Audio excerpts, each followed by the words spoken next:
Buenos días, mi grupo está integrado por Ricardo Castro, Mariana Ramírez, Cristian Batista y mi persona Mauricio Brenes. Nosotros les vamos a hablar sobre el Código Eléctrico Nacional, más específicamente sobre la introducción, capítulo 1 y capítulo 2 del artículo 200 al 220. Vamos a empezar con el artículo 90, o introducción. El objetivo de esta norma es salvaguardar a las personas y a los bienes contra los riesgos de la electricidad. Provisión y suficiencia. Seguir el código da lugar a una instalación prácticamente libre de riesgos, pero no necesariamente eficiente, conveniente o adecuada para el buen servicio. El código no tiene la intención de marcar especificaciones de diseño ni ser un manual para personal no calificado. Los requisitos de este código abordan los principios fundamentales de protección para la seguridad de la Comisión Electrotécnica Internacional. Alcance.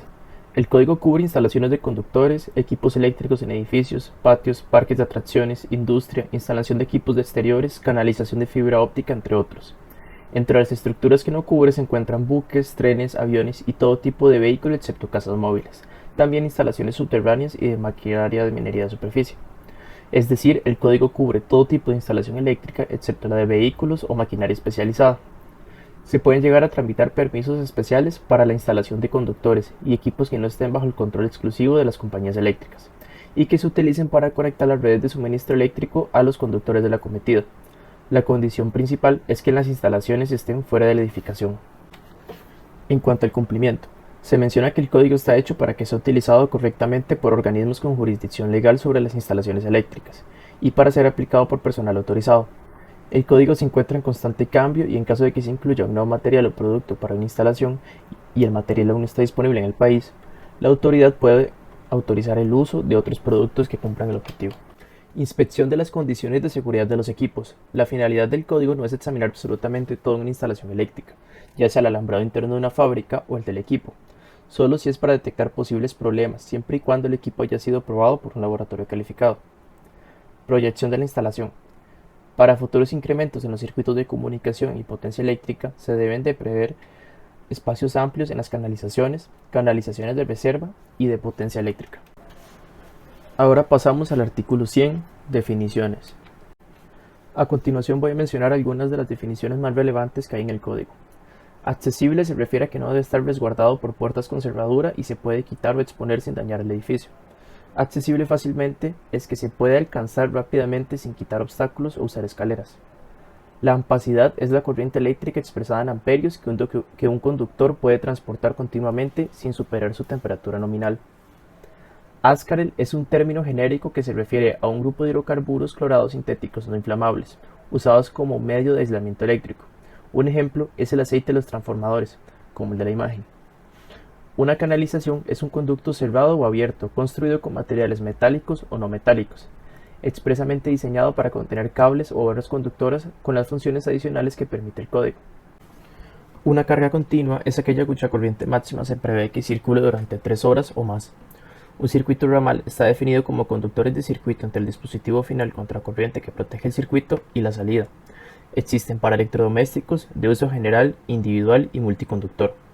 El dispositivo de protección contra tensiones transitorias o SPD protege ante las tensiones transitorias mediante la desviación o la limitación de la corriente transitoria. El equipo antideflagrante es un equipo encerrado en una caja que es capaz de resistir la explosión de un gas o vapor especificados que pueda ocurrir en su interior. El interruptor de circuito contra fallas a tierra o GFCI es un dispositivo destinado a la protección de las personas, que funciona desenergizando un circuito o parte de este dentro de un periodo de tiempo determinado. Ahora pasamos al artículo 110, requisitos para instalaciones eléctricas. El alcance.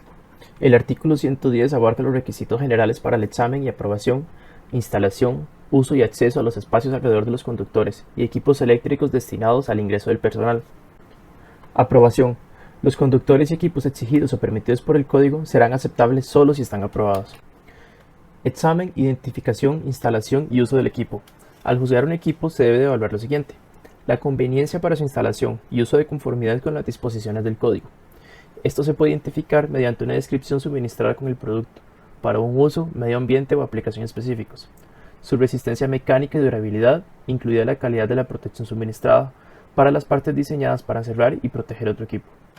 El espacio para el doblez de alambres y conectar alambres para hacer las conexiones. el aislamiento eléctrico y una correcta señalización, especialmente el de equipo que posee riesgo de arco eléctrico, como el de la imagen.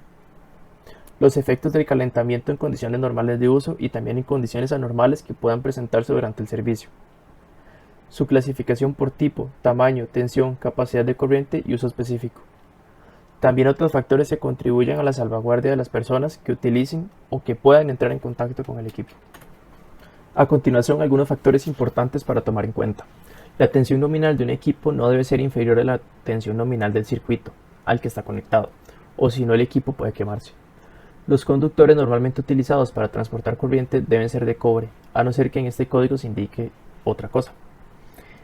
Los calibres de los conductores se expresan en AWG. El equipo no debe ser instalado en lugares donde existan factores de riesgo como humedad, gases, humo, vapores, entre otros, a no ser de que el equipo lo permita. Ejecución mecánica del trabajo. Los equipos deben de ser instalados de manera precisa, limpia, bien terminado y profesionalmente. Para ello se debe tomar en cuenta lo siguiente. Las aberturas no utilizadas, diferentes a las destinadas a la operación del equipo, aquellas con propósitos de montaje o las permitidas como parte del diseño de equipo listado, deben estar cerradas para que ofrezcan una protección sustancialmente equivalente a la pared del equipo. También que las partes internas de los equipos eléctricos no deben de estar dañadas ni contaminadas por materiales ajenos como pintura, yeso, abrasivos, entre otros. Tampoco deben de existir partes dañadas que afecten la resistencia mecánica de los equipos, tales como piezas rotas, dobladas, cortadas o deterioradas por corrosión. Ahora, en la imagen se observa una clara violación de esta sección del código, ya que la cantidad de cables que hay es poco creíble y todos se encuentran llenos de suciedad. Todo esto puede llevar a un posible cortocircuito y por tanto un incendio. Montaje y enfriamiento de los equipos. Los equipos deben de ser fijados firmemente sobre la superficie en caso de que lo requieran. Si los equipos requieren cierta circulación del aire, estos deben de poseer espacios libres a su alrededor, para que el aire caliente se disipe. Algunos equipos cuentan con aberturas de ventilación. Estas deben de estar expuestas para que exista un flujo de aire. Un ejemplo de esto es la imagen adjunta, donde las puertas poseen unas rejillas de ventilación. Conexiones eléctricas. Debido a que materiales distintos tienen características diferentes, los dispositivos tales como terminales a presión o conectores de empalme a presión y lengüetas soldadas se deben identificar en cuanto al material del conductor y se deben instalar y usar adecuadamente. No se debe mezclar en un terminal o en un conector de empalme conductores de metales distintos cuando se produzcan contactos físicos, entre ellos como por ejemplo cobre y aluminio revestido de cobre o aluminio y aluminio revestido de cobre, a menos que el dispositivo esté identificado para este fin y esas condiciones de uso. Las conexiones de los conductores a terminales deben de ser buenas sin dañar el conductor y debe de hacerse por medio de conectores a presión para conductores AW10. Las conexiones de los conductores a terminales deben ser buenas sin dañar el conductor y debe de hacerse por medio de conectores a presión. Para conductores 10AWG o menores se permite la conexión por medio de tornillos de sujeción. Los empalmes deben de ser realizados con dispositivos con ese fin o con metal no ferroso. En el caso de la soldadura, siempre se debe realizar un empalme que quede mecánica y eléctricamente seguro antes de soldar. Todos los empalmes, uniones y extremos libres de los conductores deben ser recubiertos con un aislante. En la imagen se observan los pasos para hacer un empalme soldado correctamente. En cuanto a los límites de temperatura, la temperatura asociada a la opacidad de un conductor se debe elegir y coordinar para que no supere la nominal más baja de cualquier terminal, conductor o dispositivo. Se permite el uso de conectores con temperatura nominal superior para el ajuste o corrección de la opacidad. Equipo como tableros de distribución, paneles de control industrial, centros de control para motores, entre otros, deben de estar marcados en campo para advertir al personal del peligro potencial de relámpago de arco. Si se opera a no más de 40 voltios RMS, se puede conceder un permiso especial para permitir espacios de trabajo más pequeños. Este permiso también se otorga para renovaciones de edificios existentes que no lo contemplaron. El espacio de trabajo no debe utilizarse como almacenamiento. Cuando las partes vivas estén expuestas para reparaciones o inspecciones, el espacio debe de estar debidamente resguardado. Buenos días, yo soy Cristian Batista y les voy a hablar de más de 600 voltios nominales. Las instalaciones eléctricas, en este caso, van a estar en bóvedas, cuartos o armarios en un área rodeada por pared enrejada o cerca, cuyo acceso esté controlado siempre por cerraduras u otro medio aprobado y se consideran únicamente accesibles para personas calificadas. En instalaciones de más de 600 voltios vamos a encontrar que vamos a tener mayores requerimientos de seguridad. Vamos a encontrar que las distancias de las cercas a las partes vivas son mucho más grandes. Se debe tener resistencia al incendio de las bóvedas eléctricas. Las paredes, el techo, los pisos y las entradas de las bóvedas que contienen conductores y equipos de más de 600 voltios nominales se deben construir con materiales que tengan resistencia estructural adecuada para las condiciones, con una capacidad nominal de mínima resistencia al fuego de 3 horas en todo el edificio. Si se construye sobre otro edificio, ese también deberá tener la misma resistencia al fuego. En caso de que se tengan instalaciones en interiores, los equipos siempre deben encontrarse contenidos en enclosures metálicos especializados.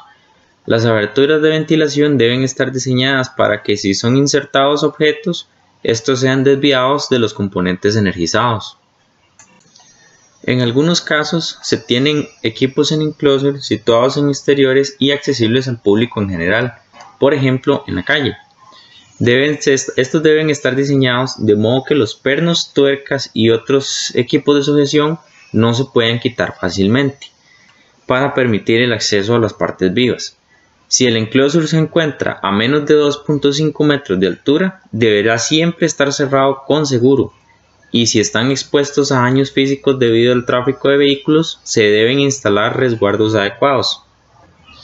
En espacios de trabajo con equipos de más de 600 voltios, todas las entradas a todos los edificios, bóvedas, cuartos y gabinetes en los que hayan partes vivas deben estar cerrados bajo llave o bajo la supervisión de personal calificado en todo momento, y siempre debe haber señalización permanente y visible que indique peligro, alta tensión, aléjese.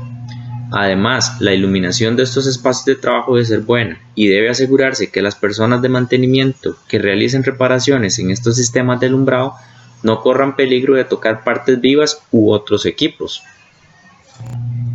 En instalaciones de más de 600 voltios nominales en túneles se debe tomar en cuenta la protección contra el daño físico. Los cables y conductores en los túneles deben estar situados por encima del piso del túnel, ubicados o resguardados para protegerlos de los daños físicos. Los conductores de alta tensión en los túneles se deben instalar en conduit metálico u otras canalizaciones metálicas. Todas las partes metálicas no portadoras de corriente de los equipos y todas las canalizaciones metálicas y envolturas de cable se deben poner a tierra, sólidamente, y unidos a todos los tubos y rieles metálicos en el portal, a intervalos que no superen los 300 metros. Para el sistema de ventilación, los controles eléctricos del sistema deben permitir que el flujo de aire se pueda invertir. Para la desconexión de un transformador o motor, se debe instalar un dispositivo de maniobra o interruptor automático a la vista de cada una de la ubicación del transformador o motor, que abra simultáneamente todos los conductores no puestos a tierra del circuito. Los envolventes o enclosures para el uso en túneles debe ser a prueba de goteo, a prueba de intemperie o sumergibles, según se requiera en las condiciones ambientales. Continuando con el artículo 200, este gira en torno a lo que sería el uso e identificación de conductores puestos a tierra. En general, todas las instalaciones de un inmueble diferentes de los sistemas y circuitos exentos deben de tener un conductor puesto a tierra que cumpla con un aislamiento y una continuidad. El aislamiento es que el conductor puesto a tierra debe tener un aislamiento adecuado y de color distinto a todos los otros conductores, mientras que la continuidad indica que un conductor puesto a tierra no debe depender de una conexión a un gabinete metálico, una canalización ni un cable armado. Medios de identificación de los conductores puestos a tierra. Para ello vamos a hacer una clasificación según el calibre. Si el calibre es 6 AWG o más pequeño, se debe identificar por un acabado exterior continuo blanco o gris, o por medio de 3 franjas blancas continuas en toda su longitud en aislamientos diferentes al color verde. Si el conductor posee forro metálico y aislamiento mineral, se identifica con marcas distintivas en sus extremos y, si el cable es de un solo conductor clasificado para uso exterior generalmente utilizado en sistemas fotovoltaicos de potencia, se tiene que identificar con una marca blanca visible en todos sus extremos. En caso de que el calibre sea mayor a 6 AWG, este se debe identificar igualmente mediante un acabado exterior continuo blanco o gris, mediante 3 franjas continuas y con marcas distintivas que rodeen todo el extremo. Ahora bien, en esta imagen de acá podemos ver los diferentes calibres y tenemos que tomar en cuenta de que el punto de cambio es el 6 AWG. Entonces depende de si el calibre es de estos o de estos, el tipo de aislamiento o el tipo de marcas que se le tienen que poner. Una violación común que existe de este artículo es la no conexión a tierra. Las casas antiguas principalmente son las que infringen esta norma del Código Eléctrico Nacional, ya que en los tomacorrientes o receptáculos convencionales simplemente no le colocan el respectivo alambre de tierra. Esto es sumamente peligroso puesto que, como todo circuito necesita ser aterrizado, al no tener el circuito como tal una conexión a tierra, el usuario que conecte algo a dicho receptáculo es el que va a cerrar el circuito.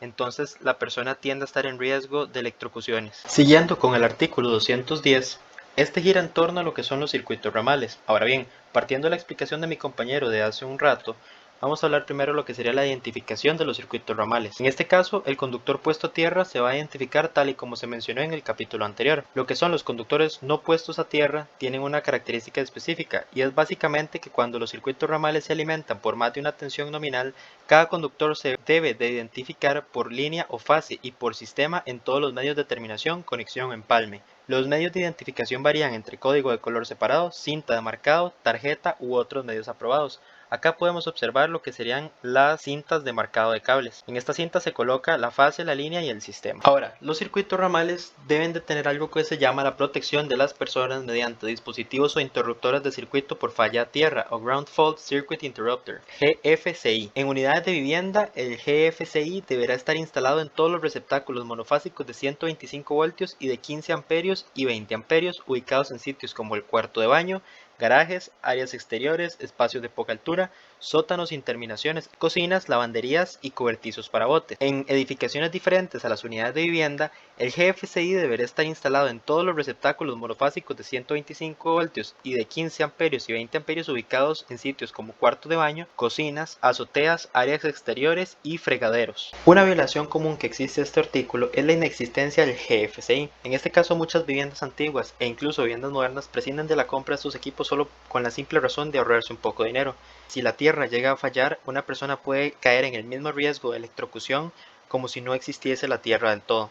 Por eso, estos equipos son imprescindibles y son obligatorios según lo indica el Código Eléctrico Nacional. Ahora bien, enfatizando en las exigencias de circuitos ramales para unidades de vivienda, hay que considerar que, además del número de circuitos ramales exigidos en otras partes de esta sección, se deben de suministrar 2 o más circuitos ramales de 20 amperios para electrodomésticos pequeños. También se debe suministrar al menos un circuito ramal de 20 amperios para salidas de receptáculos de lavandería y un circuito ramal de 20 amperios para la salida de receptáculos del cuarto de baño. En esta imagen que tenemos acá a la derecha podemos observar una cocina y podemos ver que hay un circuito ramal que se encarga de alimentar los electrodomésticos pequeños que se pueden colocar en esta zona. Otro dispositivo de protección para fallas eléctricas es la protección con interruptor de circuito por falla de arco. Este es un dispositivo destinado a brindar protección contra los efectos de falla de arco mediante el reconocimiento de las características únicas de la formación del arco eléctrico y mediante su funcionamiento para desenergizar el circuito cuando detecta una falla de arco. Ahora bien, todos los circuitos ramales que alimentan salidas monofásicas de 120 voltios, 15 y 20 amperios instaladas en sitios donde suelen coexistir personas tienen que tener uno como este que está acá. Ahora bien, retornando a lo que son las exigencias del Código Eléctrico Nacional para las unidades de vivienda puntualmente, vamos a hablar de lo que serían las necesidades de receptáculo tomacorriente para dichos entornos. En esta sección se proporcionan los requisitos para las salidas de receptáculo tomacorriente de 125 voltios, 15 y 20 amperios. Cabe destacar que los receptáculos o tomacorrientes exigidos por esta sección deben ser adicionales a cualquier receptáculo que sea parte de un electrodoméstico o una luminaria, esté controlado por un interruptor de pared, se encuentra en gabinetes o alacenas y se encuentra más de 1.7 metros por encima del suelo, tal cual se muestra en la imagen de acá a la derecha con lo que son los tomacorrientes de ducha o televisión. En cuanto a las disposiciones generales para la instalación de receptáculos y tomacorrientes, se tiene que partir de dos principios puntuales. El primero es la separación. Los receptáculos o tomacorrientes se deben de instalar de modo que ningún punto medido horizontalmente a lo largo de la línea del piso en cualquier espacio de la pared esté a más de 1.8 metros de la salida de un receptáculo. También el espacio de la pared debe incluir cualquier espacio de 600 milímetros o más de ancho, incluyendo el espacio alrededor de las esquinas,